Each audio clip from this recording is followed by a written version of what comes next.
Assalamualaikum warahmatullahi wabarakatuh. Selamat pagi anak-anak, bagaimana kabar kalian hari ini? Semoga kita semua diberikan Allah kesehatan dan dimudahkan dalam menjalankan ibadah puasa. Amin.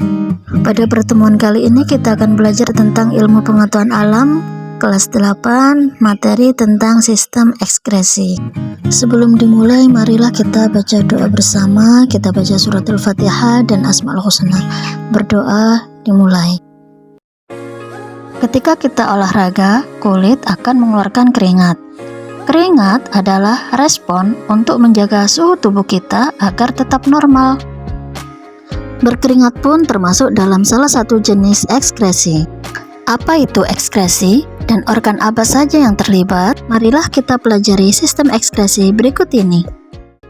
Sistem ekskresi adalah proses pengeluaran zat sisa metabolisme yang sudah tidak berguna bagi tubuh.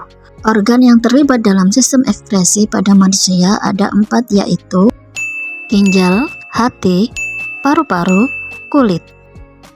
Keempat organ ini memiliki tugas masing-masing.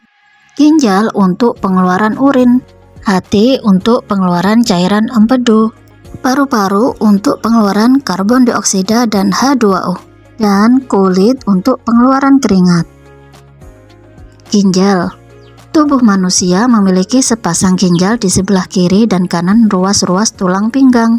Bentuknya mirip seperti kacang merah. Tugas utamanya adalah menyaring darah yang nantinya akan diproses menjadi urin.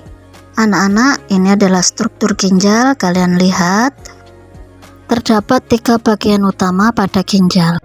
Yang pertama, korteks atau kulit ginjal. Yang kedua, medula atau sumsum ginjal. Dan yang ketiga, pelvis atau rongga ginjal.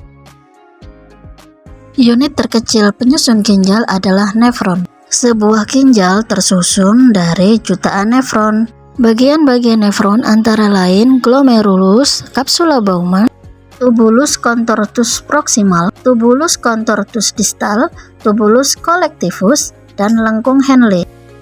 Nah, sekarang kita masuk pada tahap pembentukan urin.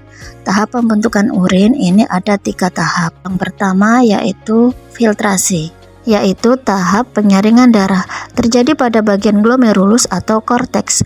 Zat yang berukuran kecil dan lolos saringan glomerulus saja yang bisa masuk. Hasilnya dari tahap ini adalah urin primer atau filtrat glomerulus. Kedua yaitu tahap reabsorpsi, yaitu penyerapan kembali zat yang masih berguna bagi tubuh, misalnya glukosa, asam amino, dan air.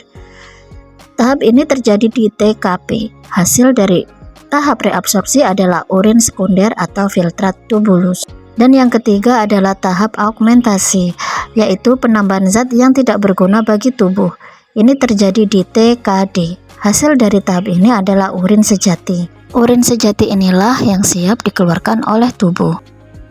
Setelah dari ginjal akan diturunkan melalui 2 saluran ureter, kemudian akan ditampung pada saluran kantung kemih, dan selanjutnya akan dibuang melalui saluran uretra. Komposisi urin normal pada manusia antara lain air, amoniak yang menyebabkan bau urin, kemudian zat warna empedu atau yang disebut dengan bilirubin yang menyebabkan warna kuning urin, kreatinin yang merupakan sisa metabolisme otot, garam, asam urat, zat berlebihan dalam darah, yaitu vitamin C atau obat-obatan.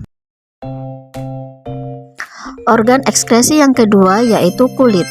Kulit berfungsi sebagai pengeluaran keringat.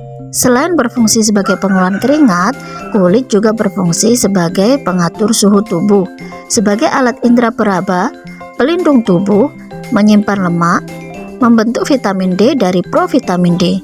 Kulit terdiri dari 3 lapisan, yaitu lapisan kulit ari atau epidermis, lapisan kulit jangat atau dermis, dan lapisan kulit bawah yaitu hipodermis. Di bagian epidermis terdapat lapisan kulit yang mudah mengelupas.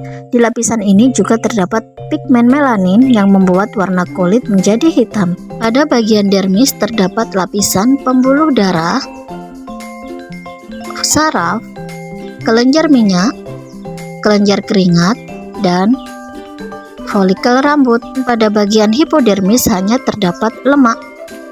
Organ ekskresi yang ketiga adalah hati. Hati memiliki fungsi dapat menetralkan racun dalam tubuh, menyimpan kelebihan gula dalam bentuk glikogen, membentuk vitamin A dari provitamin A, dan tempat pembentukan protombin dan fibrinogen.